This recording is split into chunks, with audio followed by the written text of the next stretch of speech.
नवीन गोष्ट आलेली आहे की महाराष्ट्रात मराठीच बोलायचं. शक्यता अशी आहे की मग उद्या ते बिहारमध्ये सुद्धा हा नियम लागू करतील. ज्या मराठी लोकांना बिहारमधल्या बँक ऑफ इंडियामध्ये नोकरी करायची असेल त्यांनी बिहारीमध्येच बोललं पाहिजे. आजकाल हिंदुत्व हा शब्द अध्यात्म सोडून राजकीय वादात अडकत चाललेला आहे. मी जर या गोष्टीचा फॉलोअर आहे असं मी स्वतःला म्हणतो तर तुम्ही हिंदुत्ववादी पक्षाचे फॉलोअर आहात का हिंदुत्वाचे फॉलोअर आहात?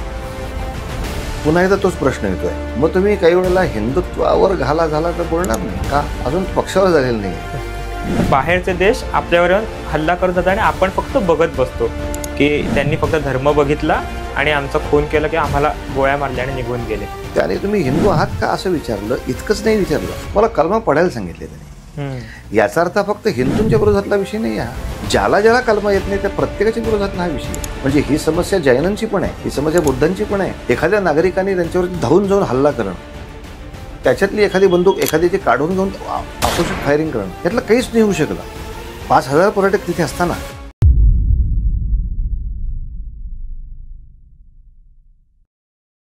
सनातन धर्म हा फक्त धर्म नसून आपल्या सगळ्यांची एक जीवनशैली आहे. फक्त हिंदूंनीच नाही तर जगभरातील अनेक देशातील विविध माणसांनी स्वीकारलेली ही जीवनशैली आहे. असा संदेश आज आपल्याला आपल्या पॉडकास्टमध्ये राष्ट्रीय कीर्तनकार हरिभक्तीपरायण श्री चारुदत्त बुवा आफळे यांनी दिला आहे. पाश्चिमात्य संस्कृतीकडे चालत जाणारी आजची युवा पिढी त्यांनी सनातनी विचार का स्वीकारावेत हे त्यांनी स्पष्ट केले. नाथ महाराज किंवा रामदास स्वामी यांच्या वचनाबद्दल त्यांनी खूप साऱ्या गोष्टी सांगितल्या. हिंदुत्वाकडे आपली वाटचाल का असावी आणि ती कशी असावी याचं खूप सुंदर स्पष्टीकरण दिलं. तर हलती चित्रे फिल्म्स प्रस्तुत द HCF स्टुडिओ पॉडकास्ट मध्ये आपलं स्वागत आहे. आपण हीच सर्व माहिती ऐकूया आफळे बुवांकडून.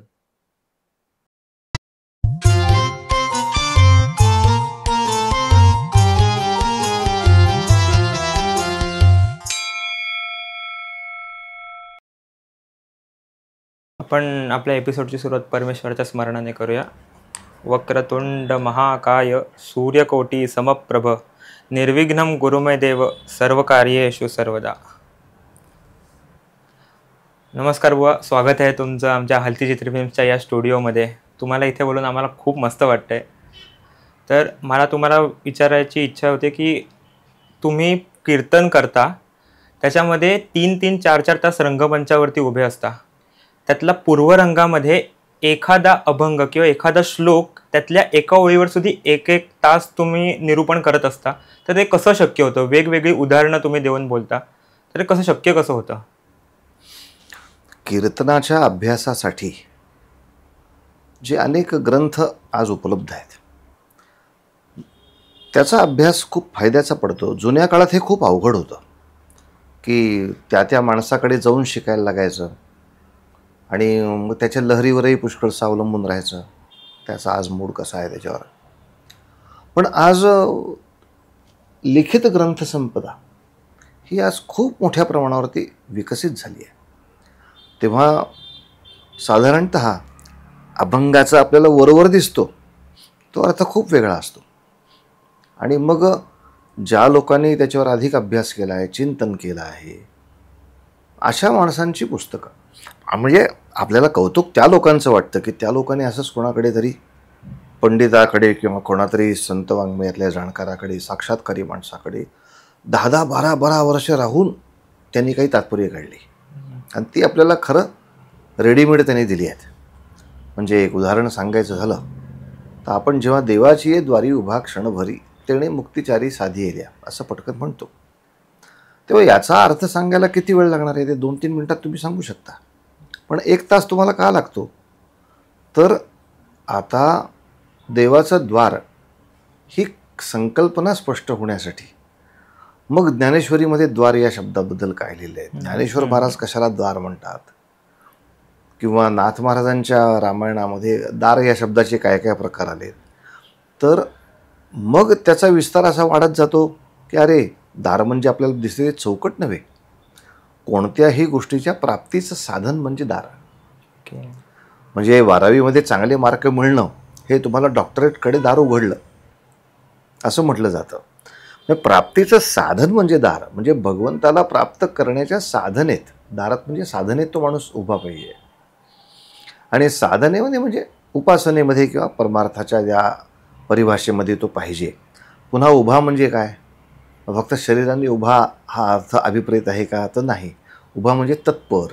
म्हणजे जसं निवडणुकीला माणूस उभा आहे असं पण म्हणतो, म्हणजे मी समाजसेवा करायला सिद्ध झालो आहे, तत्पर आहे, असा त्याचा अर्थ.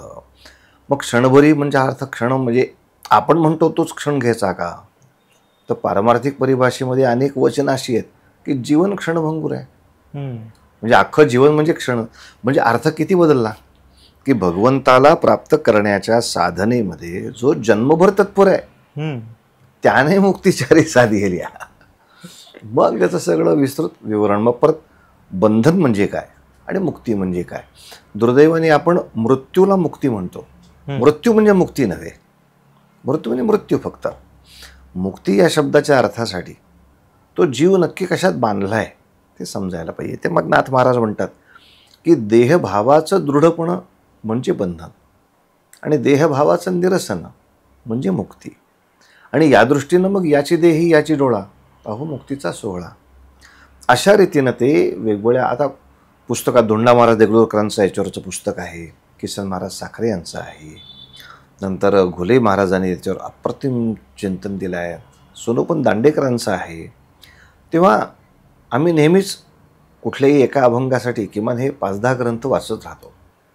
आता तर यूट्यूबने आणखीनच धमाल करून टाकलेली आहे. म्हणजे याच अभंगावरती आपल्याला तो अभंग जर टाकला तर किती लोक याच्यावर बोलून गेले आहेत त्या सगळ्यांची एक यादी मिळते.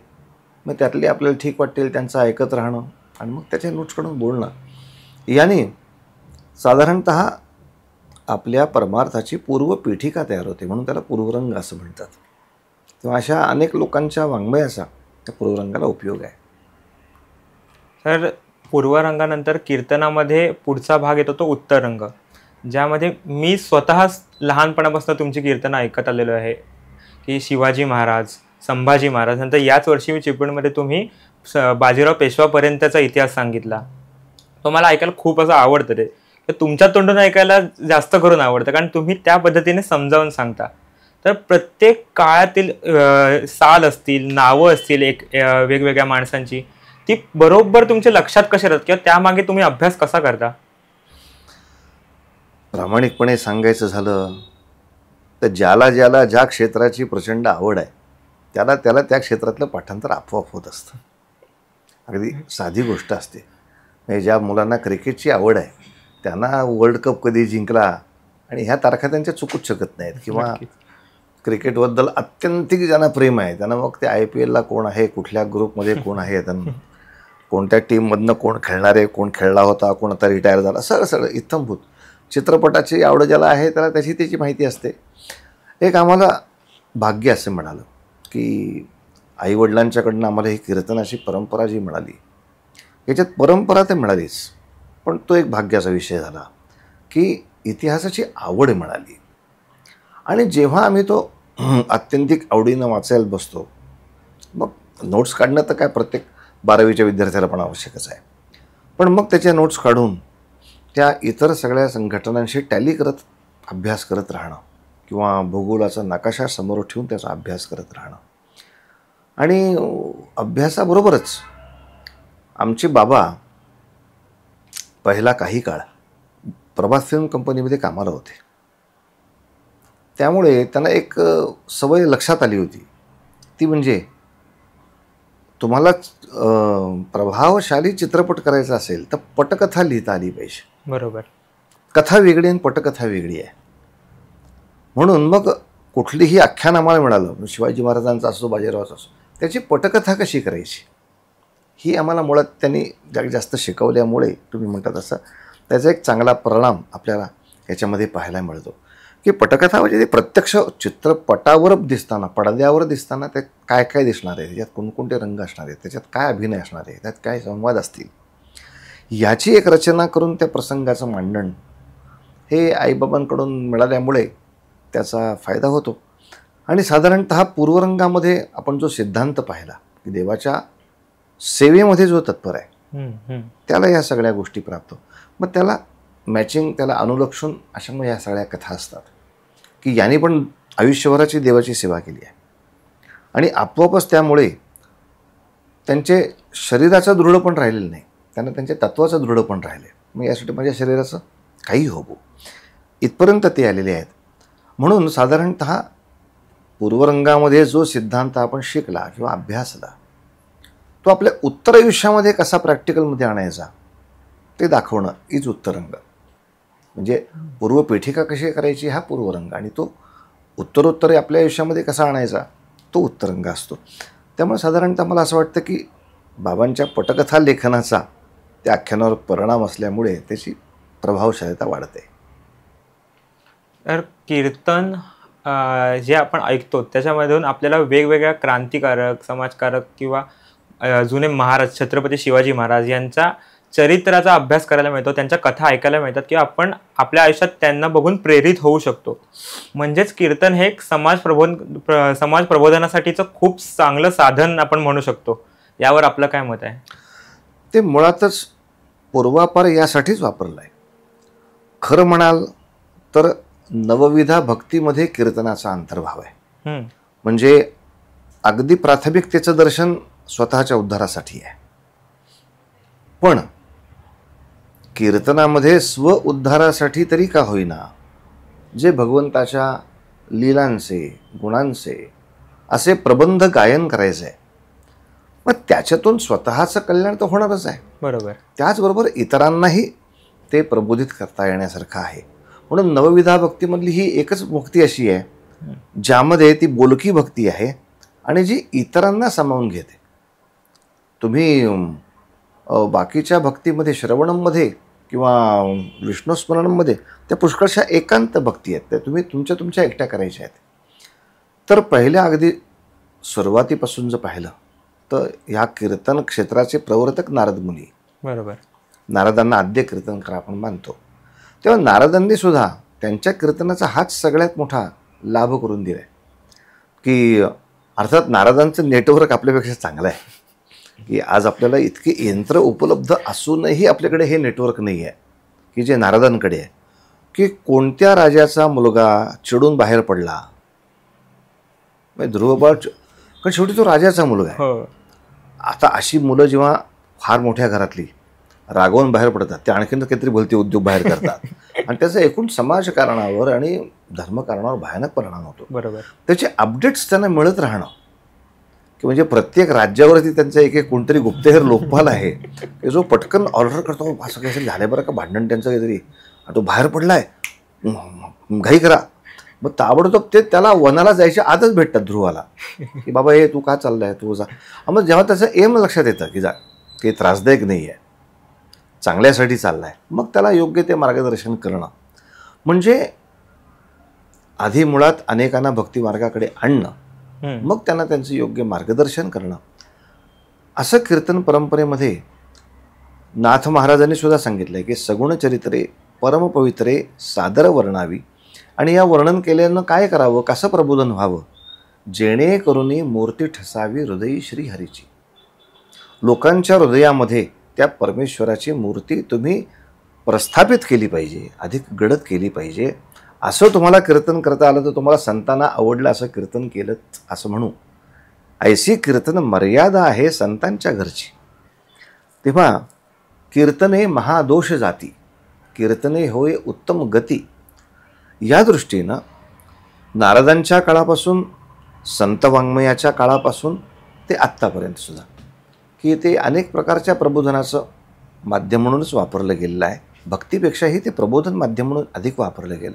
म्हणजे पुढच्या कालखंडात तर आपल्या अनेक सरकारी स्कीम्स लोकांना समजून सांगण्यासाठी कीर्तनाचा वापर झाला. म्हणजे शेती, कोरडभाऊ शेतीपासून ते कचरा व्यवस्थापन, कचरा निर्मूलन इथपर्यंतचे विषयसुद्धा, मधुमेहासारखे किंवा डॉक्टरेटले यातले सुद्धा विषय कीर्तनाच्या माध्यमातून जेव्हा मांडले गेले तेव्हा ते लोकांनी जास्त मान्य केलं, ॲक्सेप्ट केलं, ऐकलं, अशातली अवस्था आहे. तेव्हा कीर्तनावर एक वेगळी लोकांची श्रद्धा आहे, ती श्रद्धा सगळ्या कीर्तनकारांनी टिकवून धरली आहे. तर हा सगळ्यात मोठा फायदा आहे की नारदांपासून आत्तापर्यंत कीर्तनाने एक विशिष्ट प्रबोधनाचं काम आत्मोद्धाराबरोबरीनं केलं आहे आणि ते आस्थागायती खूप छान चालू आहे. सुंदर सुंदर. तर कीर्तनामध्ये आपण देवाची भक्ती कशी करायची या गोष्टीबद्दल भरपूर ऐकतोच. म्हणजेच आपण अध्यात्माकडे आपली वाटचाल करत असतो. तर मग अध्यात्माकडे आपली वाटचाल करण्यासाठी आपल्याला आयुष्यातून पूर्ण निवृत्त होऊन देवाची भक्ती करावी लागते, की आपल्या रोजच्या जडणघडणीमध्ये सुद्धा आपण अध्यात्माकडे वळू शकतो? नाही, सगळ्या संतांची शिकवण जर पाहिली तर ती अशीच आहे की आपला असोनी संसारी जिव्हे वेगू करी. म्हणजे आपला प्रपंच सांभाळत, आपली सगळी दायित्वसुद्धा सांभाळत आपण या अध्यात्म मार्गामध्ये प्रगती करायची आहे. किंबहुना संतांनी आणखीन पण थोडंसं बंधन असं घातलं आहे की अरे बाबा, तुझं सामाजिक दायित्व पूर्ण नाही केलं म्हणजे सहस्र भोजनाचा पुण्य वाटा आहे का? आहे वाटा, नक्कीच आहे. पण सहस्र भोजन घालण्यासाठी तू आईवडिलांना जीव नाही घातलं तर मग तुला पुण्य मिळणार आहे का? नाही. तर नाही बाबा, ते पुण्य तर गेलंच आणि प्लस ह्याचं पाप तुझ्या डोक्यावर बसला. म्हणजे एक घरातला मुलगा म्हणून माझं जे कर्तव्य आहे, घरातली मुलगी म्हणून माझं जे कर्तव्य आहे, पुढच्या काळात घरातले आईवडील म्हणून आमचं काही कर्तव्य आहे, इतर नात्यांची काही कर्तव्य आहेत, मी या समाजाचा एक घटक आहे, हेही माझं एक कर्तव्य आहे, मी राष्ट्राचा घटक आहे, हेही माझं एक कर्तव्य आहे. तेव्हा भगवंताच्या पायापाशी जायचं यासाठी तुकाराम महाराजांनी त्यांच्या गाथेत एक फार सुंदर वचन दिलं आहे. सर्व धर्म हे ईश्वराचे पाय. धर्म म्हणजे ही कर्तव्य, ही सगळी कर्तव्य उत्तम करणं हे त्याच्या पायापाशी जाण्याचा जास्त सोपा उपाय आहे. म्हणून पूर्ण निवृत्तीची भाषा सहसा बोलली जात नाही. साधारणतः ती केव्हा बोलली जाते? जेव्हा त्या संतांच्या समोर आत्यंतिक ऐहिकामध्ये अडकलेला माणूस येतो तेव्हा. कसं आहे, मास्तर शिकवत असतात ते वेगवेगळ्या वयोगटातल्या वेगवेगळ्या मानसिकतेमधल्या लोकांना वेगवेगळं शिकवतात. बरोबर. म्हणजे साधारणतः 10 बिड्या पिणारा माणूस जर असला तर त्याला शिकवताना जाऊ दे बाबा, आता असं कर, तू आठवड्यातनं एक दिवस घेत राहा आणि 2च आता प्या. पण याचा अर्थ ह्या उपदेशाने यांनी दर आठवड्याला 2 बिड्या प्यायची परवानगी दिलेली आहे असा जसं होत नाही. ते आता ते त्याच्यासाठी काही गोष्टी आवश्यक होत्या, त्या त्याला सांगितल्या. ज्याला अजिबातच नाही तर चांगलंच आहे तुझं. बरोबर. त्या दृष्टीने जे फार ऐहिकात अडकलेले असतात त्यांना मग थोडंसं शिकवायला लागतं. बाबा रे, तुला 12वी पास व्हायचं असेल तर सारखा टी व्ही बघून उपयोग नाही, त्यातनं तुला थोडी निवृत्ती घ्यायला पाहिजे. सारखा फेसबुक बघून तुझा उपयोग नाही, तुला थोडा वेळ वाचू झाला पाहिजे आणि मग त्यानं तुझी ती परीक्षा चांगली होणार आहे. म्हणजे जो साधारणतः ॲडिक्ट आहे त्याच्यासाठी ते आहे. पण ज्याला समतोल आयुष्याचा राखता आला की आपल्याला सामाजिक दायित्वासाठी पण योग्य वेळ देता येतो आहे, पारमार्थिक उन्नतीसाठी पण योग्य वेळ देता येतो आहे, त्या माणसाला प्रपंचातून पूर्ण सगळं लक्ष काढून घे, बायका म्हणून मेली तर मरू देत आणि तू आता मोठा हो, असं संत वाङ्मय आपल्या कुठे सांगत नाही. उलट आपली दायित्व सांभाळत पारमार्थिक प्रगती करण्याचाच मुद्दा अधिक मोठ्या प्रमाणात आहे. तर आजकालची तरुण पिढी ही अध्यात्म सोडून पाश्चिमात्य संस्कृतीकडे आकर्षित होत आहे. म्हणजे आपण बघतो मोठ्या मोठ्या शहरांमध्ये महाविद्यालयातील मुलं आहेत ती काही उगाच नशे वगैरे करताना आपल्याला दिसून येतात. तर त्यांना आपल्या सनातन संस्कृतीकडे परत आणण्यासाठी किंवा अध्यात्माकडे वळवण्यासाठी आपण काय केलं पाहिजे? यासाठी खरं शिक्षण पद्धतीमध्ये खूप मोठ्या बदलाची गरज आहे. पण शिक्षण पद्धतीमध्ये उत्तम कमवा, आधी उत्तम शिका कशासाठी? उत्तम कमवा, आणि मग उत्तम कमवा कशासाठी? तर उधळा, म्हणजे त्याचा उपभोग घ्या. म्हणजे ह्या 3 सूत्रावर सगळं गणित बांधलं गेलं आहे. तर मुळात यशस्वी जीवन म्हणजे काय ह्याची डेफिनेशन, व्याख्याच ह्याच्यात दिलेली नाही आपण, की मी हे सगळं करायचं आहे ते कशासाठी, याचं उत्तर नाही त्याच्याकडे. आणि मग तो कशात तरी आनंद शोधायचा प्रयत्न करतो आहे. त्याला योग्य आनंदाची दिशा आपण दाखवलेली नसल्यामुळे हा सगळा फार मोठा घोळ होऊन बसला आहे. तेव्हा त्यांना अभ्यासक्रमामध्येच योग्य त्या पद्धतीनं या यशस्वी जीवनाचा विचार जर दिला तर निश्चितपणे त्यांच्या वर्तणुकीमध्ये फरक पडेल, नाही असं नाही. आणि दुसरं, बाकीही समाज घटकांनी त्यांच्यावरती थोडं अधिक लक्ष ठेवण्याचा जो तटस्थपणा येऊन बसला आहे की जाऊ दे, कोणाचं का पोर असे ना आणि ते काही का करत असे ना, मला काय करायचं आहे, किंवा माझ्या पोराने काही केलं तुम्ही कोण बोलणार आहे, असे दोन्ही प्रकाराने चित्रविचित्र तटस्थपणा आलेला आहे. कित्येक वेळेला इथे जी नशा करणारी मुलं असतात त्यांच्या आईवडिलांना माहीत पण नाही हे काय करत आहेत. बरोबर आहे. तेव्हा तशा पण थोड्या CCTV सारख्या काही यंत्रणा उभ्या करायला पाहिजेत की ज्या योगे तुम्ही कुठल्याही गावात असा, तुम्ही ज्या पद्धतीनं करता ते सगळं तुमच्या आईवडिलांपर्यंत पोहोचणार आहे. आणि मग त्यांना तर कळू दे की मी मरमर मरून एवढे पैसे पाठवतो, त्याचं पोर काय करत आहे. त्याही दबावाखाली तो राहील. तो शाळेने, प्राध्यापकांनी ह्याचा विचार निश्चितपणे करावा. आणि दुसरं, आपल्या नेहमीच्या जीवनात आईवडिलांनी थोडा परमार्थाचा, अध्यात्माचा, हा संत वाङ्मयाचा किंवा इतिहास वाङ्मयाचा थोडासा अट्टहास पुढच्या पिढीपर्यंत न्यावा. की आता भगतसिंगांचं चरित्र तुम्ही पाहाल, सुभाषबाबूंचं चरित्र पाहाल, तर अलीकडच्या ऐहिकतेच्या गणितामध्ये ते कुठेच नाही आहेत. मग त्यांच्या आयुष्यात त्यांना ह्या सगळ्या सुविधा उपलब्ध झाल्या नाहीत, ते ह्या सुखसुविधेमध्ये लोळले नाहीत. हे जीवन अयशस्वी का? मग तुझ्यासारखं यशस्वी जीवन जगणारे 100 कोटी असताना ह्यातल्या कोणाचंच नाव कोण का घेत नाही? बरोबर. मग या सुविधा नाकारून सुद्धा काही तत्व, काही मूल्य पाळली, त्या माणसांचं नाव का घेतलं जातं? त्याला त्याचा थोडासा समिधार अभ्यास कळू दे. होतं कसं, तुम्ही बाहेरनं किती वेळ सांगणार तुम्ही ते कोल्ड्रिंक पिऊ नका आणि ते अमुक खाऊ नका, जोपर्यंत ते इयत्ता 5वी पासूनच्या शालेय अभ्यासक्रमात येत नाही की हे खाल्ल्याने तुझ्या पोटात काय होणार आहे. जसं आपण विज्ञान बेसिकली जीवशास्त्राची शिकवतो, पचन संस्था, त्याचे तुम्हाला प्रश्नोत्तर असतात, पण त्याच्यात तुम्ही दाखवा ना की अमुक एक पदार्थ खाल्ल्यानंतर तुझ्या पचनसंस्थेमध्ये या गोष्टी होणार आहेत. आणि ते त्याला 5वी 6वीत कळलं तर खाली गंमत आहे. होय. एकदा त्याला चटक लागल्यानंतर त्याला 16वी वर्षी हे कळून तो म्हणाला की मी मरायला तयारच आहे, पण मी करणारच आहे. 5वीमध्ये कसं ती फ्लेक्झिबिलिटी आहे. अरे बापरे, असं होतं का ह्याने, नको बाबा आपण करायला, हा निर्णय करायला तो अजून तरी किमान स्वतंत्र आहे, त्याला चटक लागलेली नाही. तेव्हा ह्या 2 मार्गाने असं वाटतं की चिंतन करायला पाहिजे शासनाने सुद्धा, की प्रत्येक शाळेमध्ये तुम्ही हा आरोग्य हा विषय अनिवार्य करा. मी काय खाल्ल्याने माझं आरोग्य कसं राहणार आहे, किंवा माझी दिनचर्या काय असल्यामुळे माझं आरोग्य काय राहणार आहे, आणि त्याचा मला काय बेनिफिट्स आहेत, काय तोटे आहेत, हे एक पूरक पुस्तिका म्हणून या गोष्टी करणं आवश्यक वाटतं मला या सगळ्यामध्ये. नाहीतर आता रात्री मुलं 2-2 वाजेपर्यंत सुद्धा चॅट करत राहतात. मोबाईल ही आता आवश्यक गोष्ट आहे, त्याला तुम्ही नाही म्हणू शकत नाही, पण कुठला स्क्रीन तुम्ही किती वेळ पाहिल्यानंतर तुझ्या डोळ्याचं काय होणार आहे हे जरा 5वीमध्ये का नाही आपण शिकवते. किंवा त्या स्क्रीनकडे सगळीच माहिती तुझं नेटवर काढत बसलास आणि स्क्रीनवर वाचत राहिलास तर किती वेळ तू वाचल्यानंतर तुला कितव्या वयामध्ये तुझे डोळे जाऊ शकतात.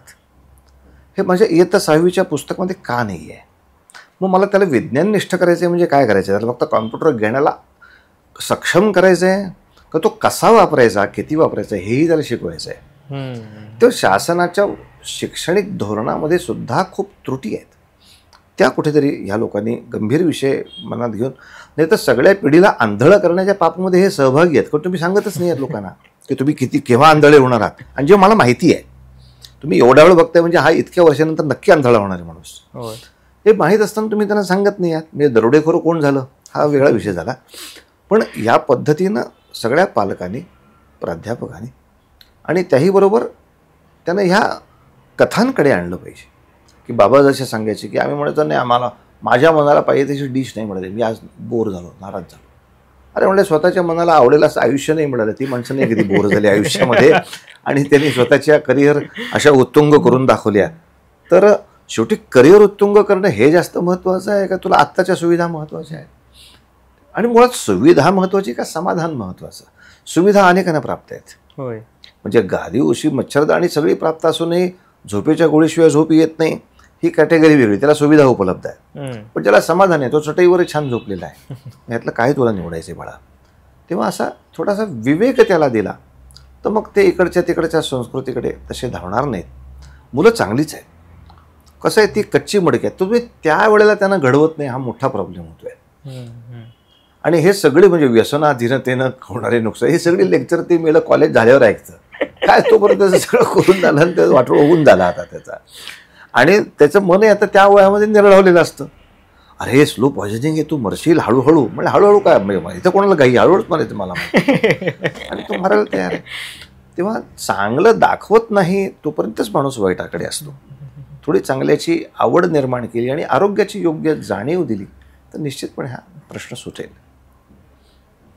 आपले जे त्रिदेव आहेत ब्रह्मा विष्णू महेश, त्या 3 देवांना मानणाऱ्या 3 संस्था आहेत की जसं की इस्कॉन, ज्याकडे आजकालची तरुण पिढी खूप आकर्षित झालेली आहे की इस्कॉनच्या मंदिरात जाऊन कृष्णाची भक्ती करतात, ही खूप चांगली गोष्ट आहे. पण इस्कॉन ही संस्था कृष्ण किंवा विष्णू यांना परमदैवता मानते.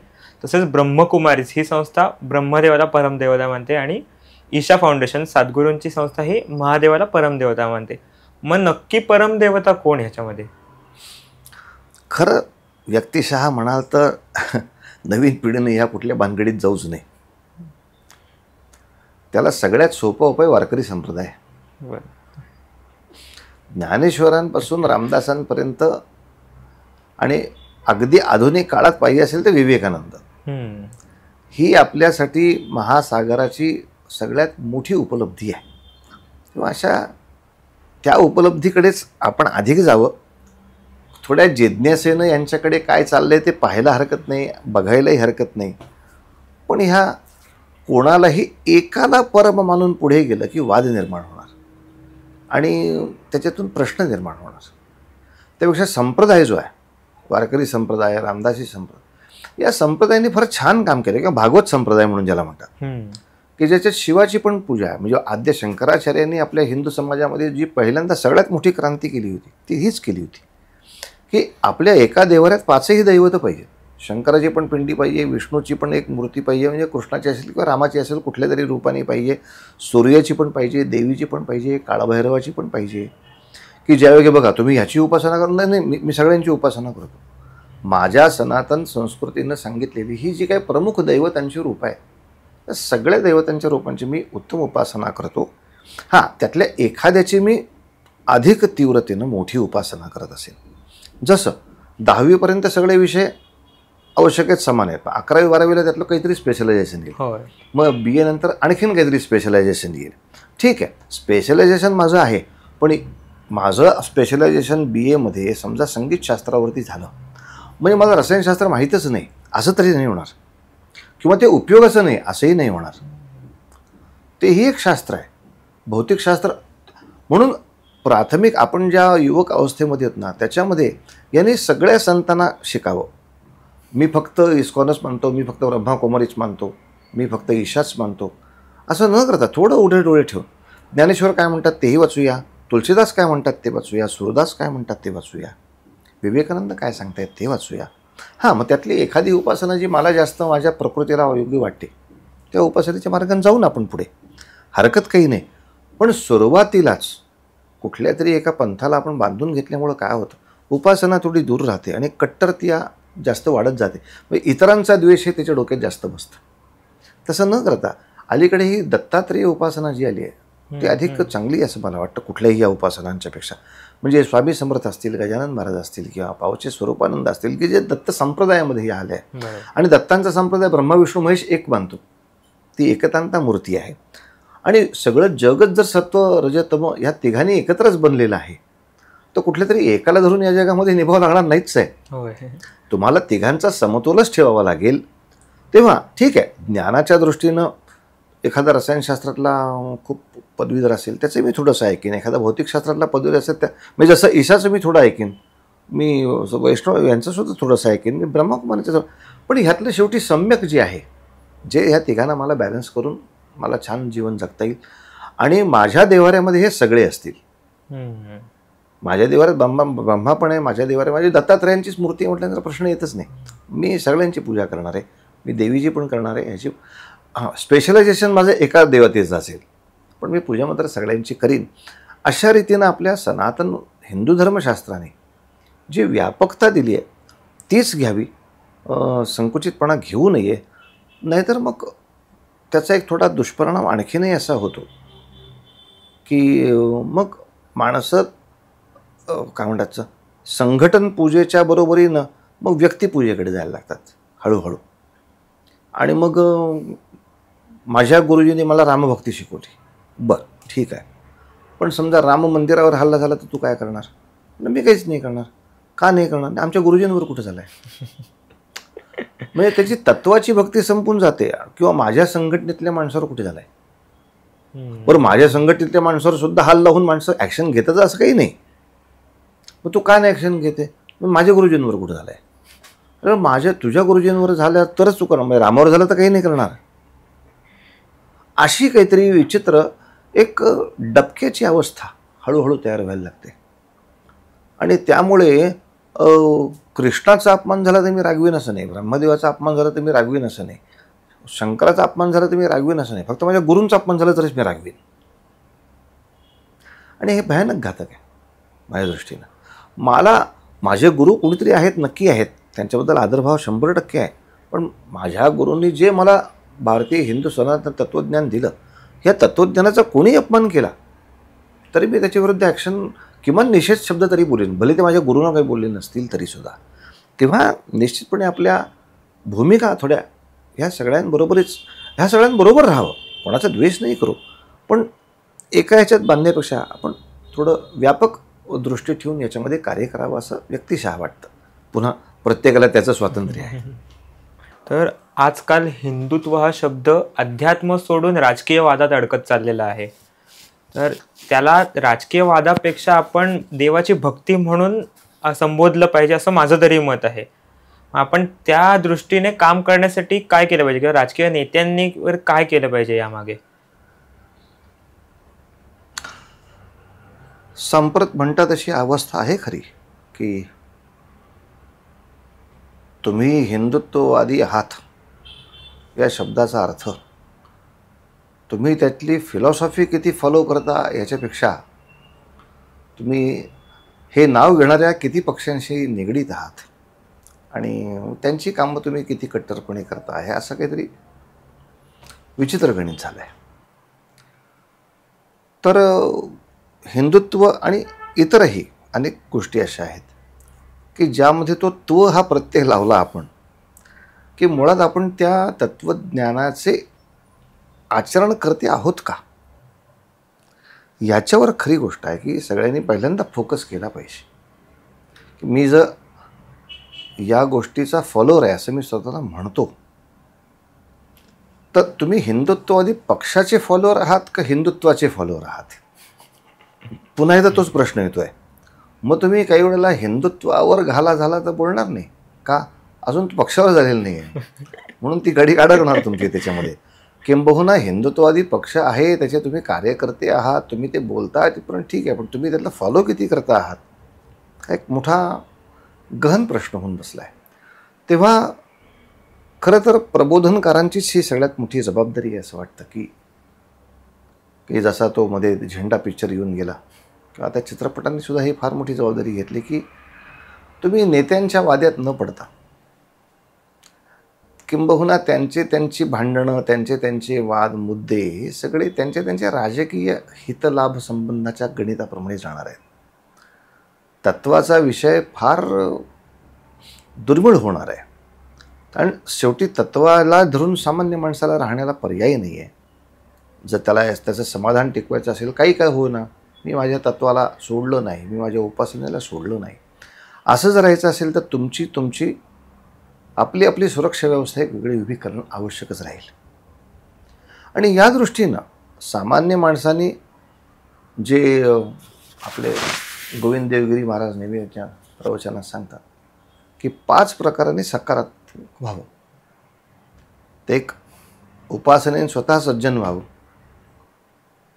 दुसरं संघटित व्हावं, संघटित राहावं, तिसरं ते म्हणायचे सुसज्ज राहावं, की किमान मला माझ्या प्रतिकार करता येईल एवढी काठी तरी बरोबर पाहिजे आणि ती पर्यटनाच्या वेळेला सुद्धा पाहिजे.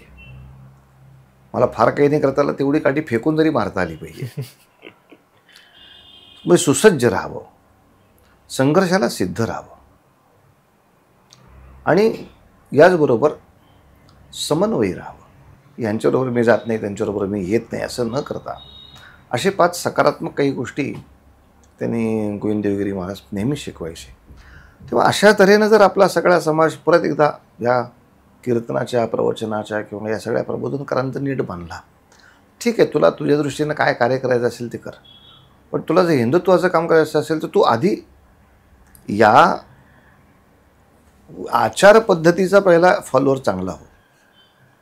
मग तुझ्या लाभहानीसाठी कुठल्या राजकीय पक्षाला तुला स्वतःला जोडून घ्यायचं आहे तो तुझा विषय झाला, पण पक्षाच्या प्रवक्त्याचं म्हणणं किंवा पक्षावर झालेला हल्ला याच्यावर तुझा हिंदुत्वाचा अभिमान आणि दुरभिमान हा अवलंबून असू नये, असं साधारणतः एक सजग नागरिकत्व आपण जर घडवलं तर याच्यातून बराचसा माणूस बाहेर पडेल.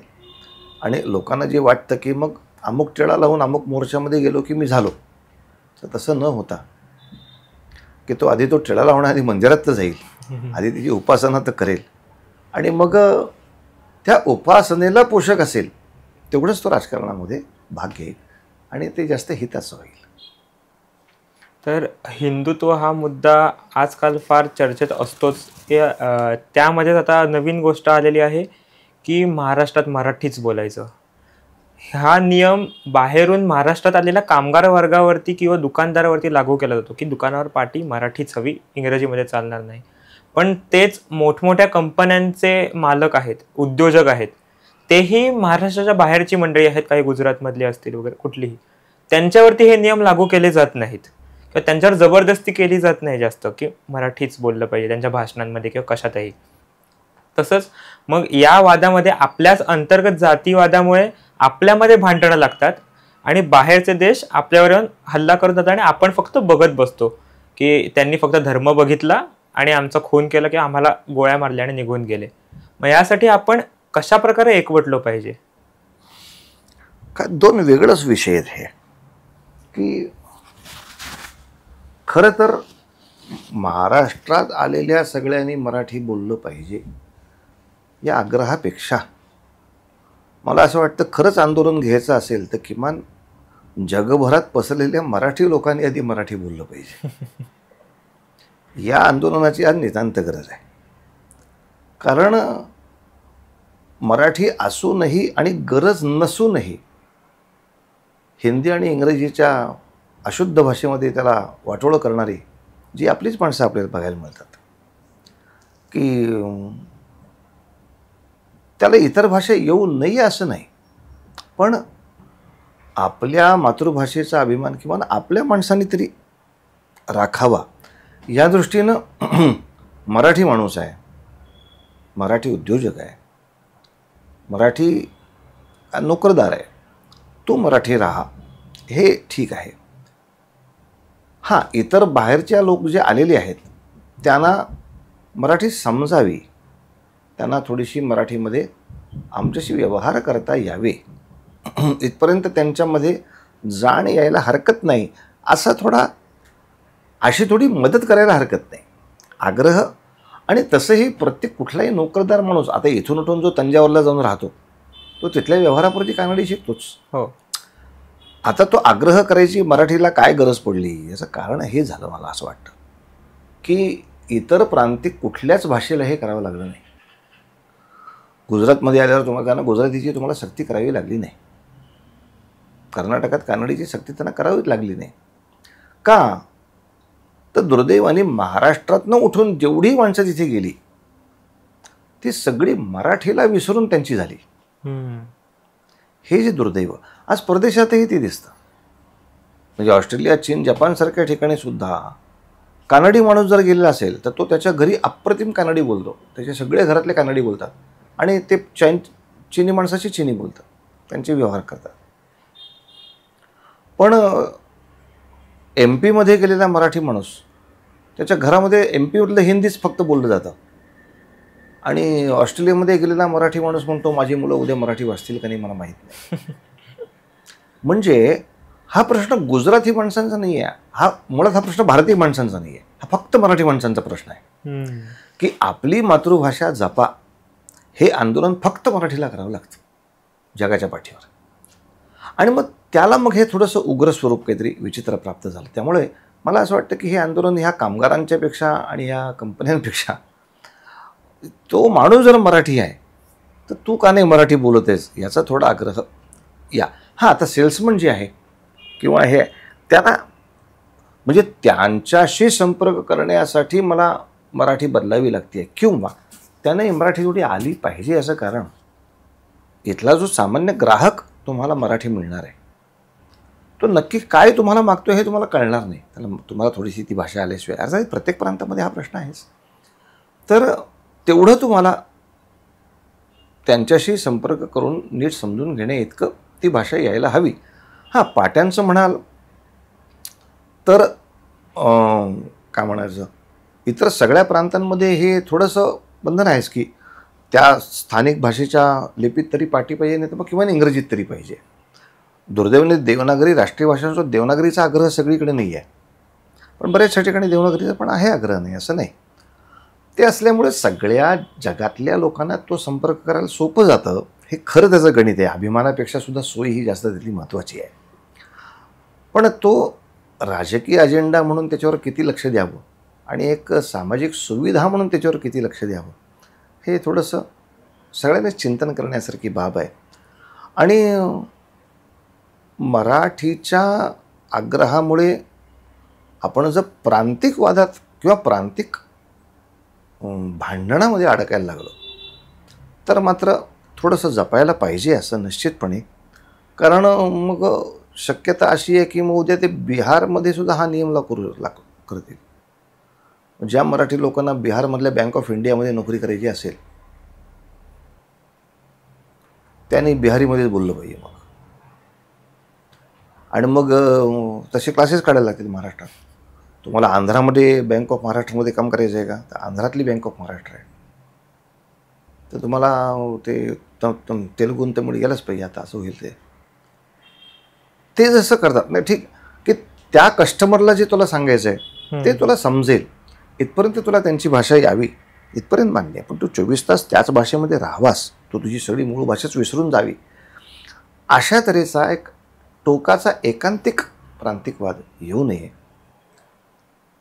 त्या इतर भाषांच्याबद्दल सुद्धा एक आदर कायम राहावा. मात्र मराठी माणसाची मातृभाषा थोडी टिकवण्याच्या दृष्टीनं त्याला जर कुशाचा धाक लागत नसेल तर मग थोडासा आईसाठी धाक दाखवायला हरकत नाही, राजकारणासाठी नको, इतकंच आहे. म्हणजे भाषा ही संवादासाठी असते. मी काय बोलते ते तुम्हाला समजलं ना, त्यासाठी भाषा वापरली जाते. मग ती मी मराठीतच सांगतो, हिंदीतच सांगतो, हे गरजेचं नसतं.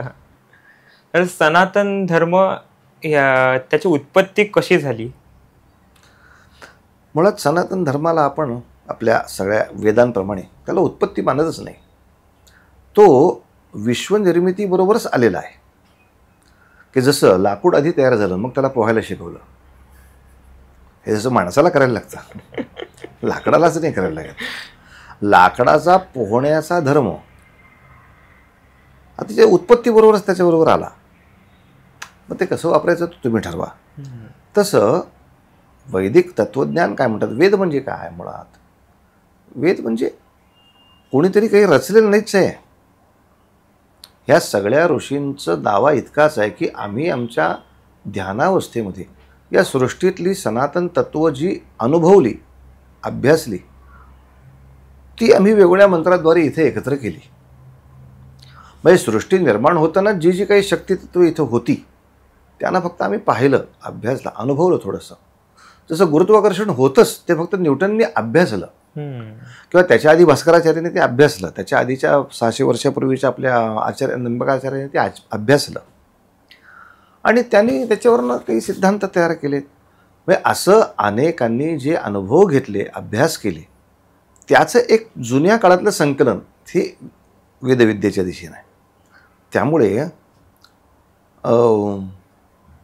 त्या सगळ्या सनातन धर्माचा, त्यामुळं त्या वेदकाळामध्ये किंवा उपनिषद काळामध्ये, पुराण काळामध्ये हे सगळी व्रतवैकल्य जी आली, ही व्रतवैकल्यांकडे पाहिल्याबरोबरच कळतं की त्यांनी करेक्ट आयुर्वेद आपल्या जीवनाशी उपासनेच्या नावाने जोडून टाकलेलं आहे. जे आरोग्याचं जे डॉक्टरने सांगायचं ते फक्त पुराणिक सांगतोय. हां, आता डॉक्टरकडे जाणं भागच होणार आहे, कारण डॉक्टर त्याला आणखीन नीटपणे सांगू शकेल की याने काय होणार आहे तुला. पण जोपर्यंत इतकी अवस्था नाही तोपर्यंत पुराणिकसुद्धा तुला वेगवेगळ्या कथानकांच्या माध्यमातून पण तुझं एकूणच सर्वांगीण जीवन कसं चांगलं व्हावं या दृष्टीनेच त्यातलं चिंतन होणार असल्यामुळे आता मी सकाळी उठून दात घासावेत असा नियम लिहिण्यासाठी अशा काही कोण्या महान तत्त्ववेत्याची गरज, जेव्हा त्याच्या लक्षात आलं, जेव्हा त्यांच्या चिंतनात कळलं की अरे ह्या गोष्टी अशा नाही केल्या तर हे वाटत लागेल आपल्या सगळ्या, त्याची वेदना जास्त आहे, मग तो दिनक्रम ठरवला गेला, मग अमुक ठरवलं गेलं, मग या पद्धतीनं वागावं, 4 आश्रम ठरवले गेले की त्याला काहीतरी शिस्त लावल्याशिवाय मानवी जीवनाला त्याला मजा नाही राहणार या आयुष्यामध्ये. असं म्हणजे जे आवश्यक आहे असं जाणलं तेच एकत्र त्या धर्मामध्ये मांडलेलं असल्यामुळे आवश्यकता जाणून फक्त ती मांडलेली आहे. त्यामुळे निर्माण काहीच झालं नाही त्याच्यामध्ये. फक्त मी ते ओळखलं की अरे हे असं असं होणं आवश्यक आहे, ते त्या पद्धतीनं अनुभवून लिहिलं गेलं आहे. त्यामुळे सनातन धर्म उत्पत्ती जर म्हणाल तर ती विश्वोत्पत्तीच्या बरोबरीनंच होत राहते आणि त्याचीच गूढतत्व ही वेगवेगळ्या सूत्रांच्या किंवा कथांच्या माध्यमातून आपल्या ग्रंथात येतात. म्हणजे फक्त सनातन हा धर्म नाही तर आपली एक जीवनशैली आहे, जीवनशैली आहे. आपण सगळ्यांना सांगितलं पाहिजे. आणि ती जागतिक जीवनशैली आहे. असं नाही की भारतातल्या लोकांची जीवनशैली आहे. त्या प्रांतातल्या लोकांनी त्या पद्धतीनं त्या तत्वाला अनुसरून आपली जीवन पद्धती करावी. इतकंच छान. आणि तो सगळ्यांच्याच आयुष्याचं कल्याण करणारी गोष्ट आहे ती. जसं की आत्ताची आपल्याकडची पिढी पाश्चिमात्याकडे आकर्षित आहे, पण त्यांच्याकडच्या माणसांनी भरपूर सनातनी धर्म वगैरे स्वीकारलेला आहे. ते भक्ती वगैरे करतात भरपूर. मी पण असं बघितलेलं आहे बाहेरच्या देशातली माणसांना. तर आपण आता सिरियस क्वेश्चन खूप घेतले, थोडं आता कॅज्युअल फन सेगमेंट आमच्या पॉडकास्टमध्ये एक स्पेशल असतो. तर काही तुम्हाला वेगळे प्रश्न विचारणार आहेत, त्यांची तुम्हाला उत्तरं द्यायची.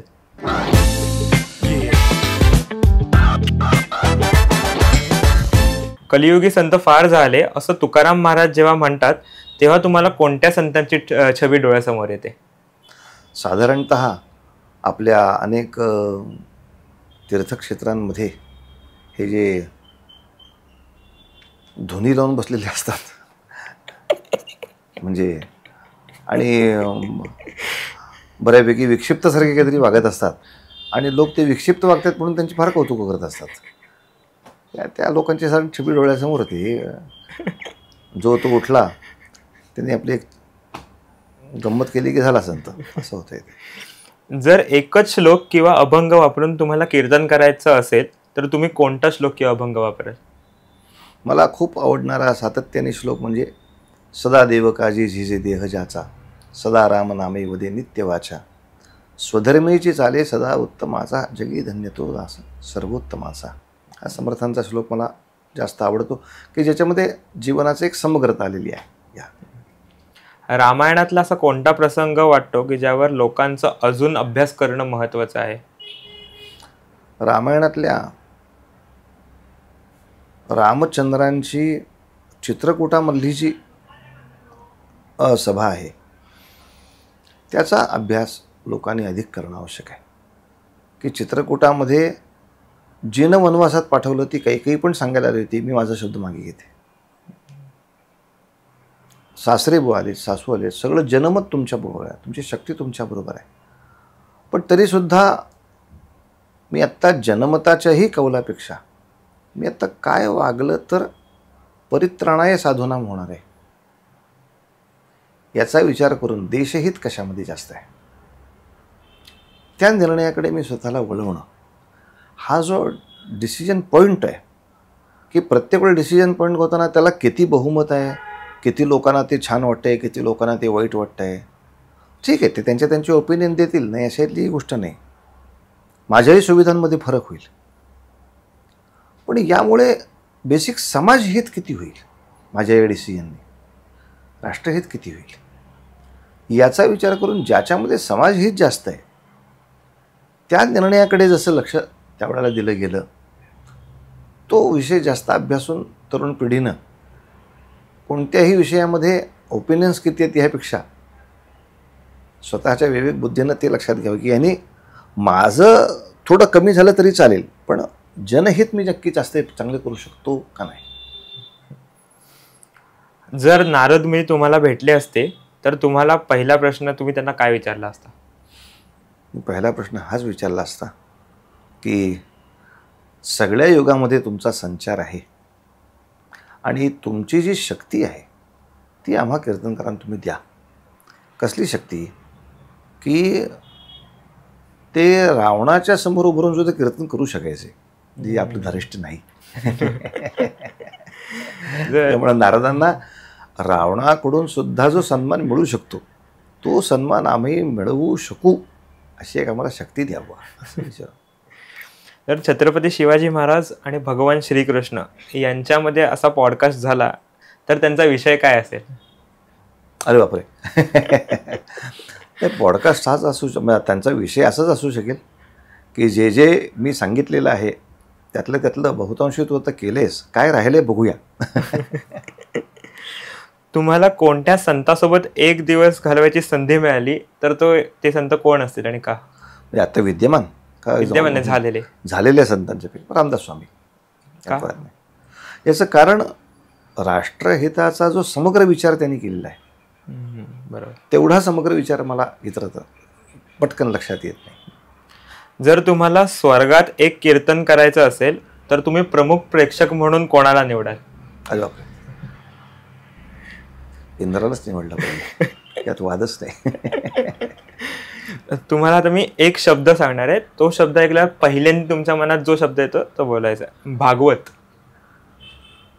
मला लक्षात नाही. मी एक शब्द तुम्हाला सांगणार, तो शब्द ऐकल्यावर तुमच्या मनात पहिल्यांदा कुठला शब्द येतोय तेवढाच फक्त बोलायचा. रिॲक्शन.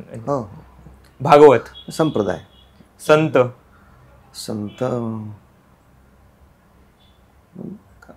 डोळ्यासमोर येणारे, म्हणजे संत म्हटल्याबरोबर डोळ्यासमोर येणारे चित्र म्हणजे ज्ञानेश्वरच. कीर्तन. कीर्तन Narad Muni. Social media. Social media म्हणा होता आता यूट्यूबच. ब्रह्म. ब्रह्म ओंकार मला वाटतं. शिवतत्व. शिवतत्व हे डोळ्यासमोर येणारं चित्र शिवतत्वाचं हे आत्ता रँडमली डोळ्यासमोर मारुतीराय येतात या सगळ्या प्रकारात. वैष्णव. वैष्णवामध्ये गोपालकृष्णच जास्त डोळ्यासमोर आहेत. साक्षात्कार. साक्षात्कारामध्ये मला तुकारामांचा अभंग जास्त पटकन आठवतोय की आनंदाची डोही आनंद तरंग ही अवस्था, तो साक्षात्कार असणार त्यांचा. श्रद्धा. श्रद्धा याच्यामध्ये अगदी डोळ्यासमोर पटकन येणारी गोष्ट दिसते ती शबरीची, किंवा दुसऱ्या ऑन चॅनल बघायला गेलं तर आपल्या देशावर असलेल्या सैनिकांची. समाधी. समाधी अवस्थेमध्ये साधारण मला समोर दिसतात साधारण विवेकानंद, की ज्यांनी समाधी अवस्थेचा आनंद घेतला आणि त्यांनी परत येऊन आपल्याला ते शिकवलं. बऱ्याचशा लोकांची अवस्था अशी झाली की तिथे गेले की ते तिकडेच झाले, परत आलेच नाहीत. पण त्यांनी असं न करता तुम्हाला पण ती समाधी मिळू शकेल, तर तुम्हाला हे मी सांगतो ती कशी अवस्था, ते परत येऊन त्यांनी मला सांगू शकले. त्यामुळं विवेकानंदाची समाधी मला जास्त ठीक वाटते. मोक्ष. मोक्षाची कल्पना पुन्हा मी पूर्वरंगात सांगितली तशी की मृत्यू म्हणजे मोक्ष नाही. आता मला कशाची सुखी होण्यासाठी आवश्यकताच नाही, अशी माझी एक तृप्त अवस्था, तो मला मोक्ष दिसतो. ब्रह्मज्ञान. ब्रह्मज्ञान याबद्दलची आपली कल्पना अशी आहे की प्रत्येक जीवमात्रामध्ये ते ब्रह्मतत्व आहे. याचं मला ज्ञान असणं, त्या पद्धतीने मी वागणं, आणि मुळात माझ्यामध्ये एक ब्रह्मशक्ती म्हणून प्रचंड आहे, ती मला एक विशिष्ट पद्धतीने जागृत केली पाहिजे आणि चांगली वापरली पाहिजे. यासाठी मी थोडं कार्यरत असणं, या दृष्टीनं माझ्यामध्ये जे ब्रह्म आहे त्याची मला अनुभूती असणं आणि इतरांमध्ये ब्रह्म आहे हे जाणून मी त्यांच्याशी वर्तन करणं, अशा साधारण मनुष्याला ब्रह्मज्ञानी असं म्हणायला हरकत नाही. आता तुमच्यासारखे कीर्तनकार वगैरे माणसं असतात किंवा जी पुजारी वगैरे माणसं असतात, त्यांना खूप असं सिरियस म्हणून म्हणजे बघितलं जातं जनरली, की त्यांच्याशी बोलताना एकदम असं सिरियसली बोललं, शांतपणे बोललं जाईल. पण ती माणसं खऱ्या आयुष्यात वेगळी असतात. जसं मला आता तुमच्याशी बोलल्यावर समजते तुम्ही खूप असे मस्त आहात. इंग्लिश वगैरे सुद्धा शब्द तुम्ही वापरता जे आम्ही ज्यावेळी इमॅजिन करतो की हा माणूस पूर्णपणे शुद्ध मराठीतच कायम बोलत असेल, तर मला म्हणजे ते मस्त वाटतं बोलून की आमच्यासारखेच तुम्ही आहात. ज्यावेळी आम्ही तुम्हाला रंगमंचावरती कीर्तन करताना बघतो त्यावेळी वेगळा, म्हणजे तो माहोल वेगळा असतो. हां, ते मला मस्त वाटतं. त्यामुळे मला एक सवय रोजची आहे की रोज सकाळी तर एकदा ऐकतोच, पण ज्या दिवशी डिप्रेशन सारखं वाटतं किंवा एकटेपणा वाटतं त्या दिवशी सुद्धा तुम्ही गायलेलं सावरकरांनी लिहिलेलं जयोस्तुते गाणं हे मी कायम ऐकतो. त्याच्याने मला म्हणजे ऊर्जा वगैरे येते, मनामध्ये बळ मिळतं. तुम्ही एक पद ऐकू शकता का? हो का नाही. तेव्हा आता मनामध्ये पद असं आहे की आता आपल्याला आपल्या राष्ट्रसेवेची जेवढी चांगली मोठी संधी आहे तेवढी सहसा पाहायला मिळणार नाही. आणि इतकी चांगली संधी मिळालेली असताना ती जर आपण वाया घालवली तर मग ती टोचणं कधी जाणार नाही. की जेव्हा स्वित्झर्लंडसारखं भारत स्वच्छच असेल तेव्हा तुम्ही कचरा निर्मूलनाचं काय काम करणार आहात देशसेवा करण्यासाठी? आज कचऱ्याची ढीग तुम्हाला सहनच होत नाही. अशा काळात आपण जर 10, 15, 20 लोकांनी एकत्र येऊन जर मोठाले प्लॅन्स टाकले कचऱ्यातून खत निर्मितीचे, कचऱ्याच्या पुनर्निर्मितीचे, खरं त्या उद्योजकांना केवढा मोठा आत्ता चान्स आहे की त्यांच्या हातात जर हा कचरा डेपो जर मिळाला त्यांना ते हे सगळं रिसायकल करण्याच्या दृष्टीनं, मातीमध्ये परावर्तित करण्याच्या दृष्टीनं, आणि त्याला जर एक शासनाचा बढावा मिळाला तर साधारणतः 3500 करोडचा असा ते प्रकल्प ढॅणकन उभा राहून, अरे 2017-27 साली आलो पुण्यामध्ये कचरा नावाची वस्तू दिसत नाही राव. इतकं काहीतरी ड्रॅमॅटिक चेंज करण्याची आत्ता जी संधी आहे ती क्वचित आहे. किंवा आता आपण जो हल्ला पाहिला त्या दृष्टीनं, या हल्ल्यामध्ये सुद्धा त्याने तुम्ही हिंदू आहात का असं विचारलं, इतकंच नाही विचारलं, मला कलमा पढायला सांगितले त्याने. याचा अर्थ फक्त हिंदूंच्या विरोधातला विषय नाही, हा ज्याला ज्याला कलमा येत नाही त्या प्रत्येकाच्या विरोधातला हा विषय आहे. म्हणजे ही समस्या जैनांची पण आहे, ही समस्या बुद्धांची पण आहे, ही समस्या आफ्रिकाची पण आहे, ही समस्या चीनची पण आहे, जपानची पण आहे. परदेशी पण डोकं मारलेत. ते हिंदू होते का नाही हा प्रश्न नव्हता, त्यांना कलमा पडता येत नव्हत्या. म्हणजे हे कलमा पडता येणारे आणि कलमा पडता न येणारं जग यांच्यासाठी हा ऐलान आहे की ज्यांना कलमा पडता येणार नाही ते सगळ्यांना आम्ही मारणार आहोत. आणि आता ही सुरुवात केली आहे. आता आम्ही घरी येऊ तुमच्या, तुम्हाला काश्मीरमध्ये यायची गरज नाही आहे. कारण महाराष्ट्रामध्ये आम्हाला आमंत्रण करणारे खूप चांगले लोक आहेत, आमची काळजी घेणारी हजारो माणसं आहेत. आणि काही दिवसांनी त्यांनी आमची काळजी घेतली आणि ते सुद्धा कलमा पडत नाही पडत त्यांनाही मारणारच आहोत, पण ते त्यांच्या राजकीय लाभासाठी मला बोलवणारच आहेत. हा छोटासा गंभीर मुद्दाच होता त्याच्या. तेव्हा आता ह्या पर्यटकांमध्ये असंही वाटतं ना की 25 माणसं गेली ठीक, पण तुकाराम ओंबाळ्यांसारखा एकही माणूस असा नव्हता की त्याने एखाद्या माणसावरती झडप मारून ती काढून घ्यावी बंदूक. म्हणजे ते जे निमलष्करी ट्रेनिंग पाहिजे प्रत्येक वेळेला तुकाराम ओंबाळे प्रत्येक वेळेला कशी मिळतील? एखाद्या नागरिकांनी त्यांच्यावरती धावून जाऊन हल्ला करणं, त्याच्यातली एखादी बंदूक एखाद्याची काढून घेऊन अपोजिट फायरिंग करणं, यातलं काहीच नाही होऊ शकलं 5000 पर्यटक तिथे असताना.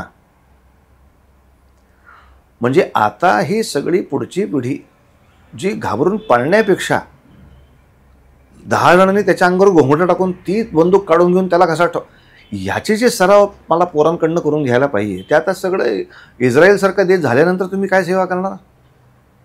जो आधी झाला असेल मग सगळं जेवल्यानंतर तुम्ही लाडू आणणार. म्हणजे आत्ता ही खरी अवस्था आहे की प्रत्येक माणसाने असा सज्जड, सबळ आणि सज्जन असा पुढचा पिढीचा एक एक घटक तयार केला पाहिजे.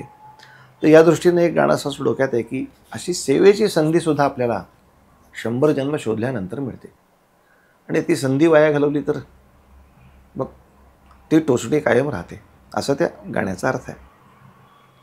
शतजन्म शोधिताना शत आरती व्यर्थ झाल्या, शत सूर्य मालिकांच्या दीपावली विझाल्या, दीपावली विझाल्या. तेव्हा पडे प्रियासी क्षण एक आज गाठी. आपल्याला आपला प्रिय विषय करण्यासाठी तेव्हा एक क्षण आपल्याला मिळतो एवढ्या तपस्येनंतर. तेव्हा पडे प्रियासी क्षण एक आज गाठी, सुख साधना युगांची सिद्धीस अंती गाठी. आणि या साधनेने तुला सेवेची संधी मिळाली आणि तेव्हा तू सेवा नाही केलीस, आळशीपणा केलास, मग ते दुःख.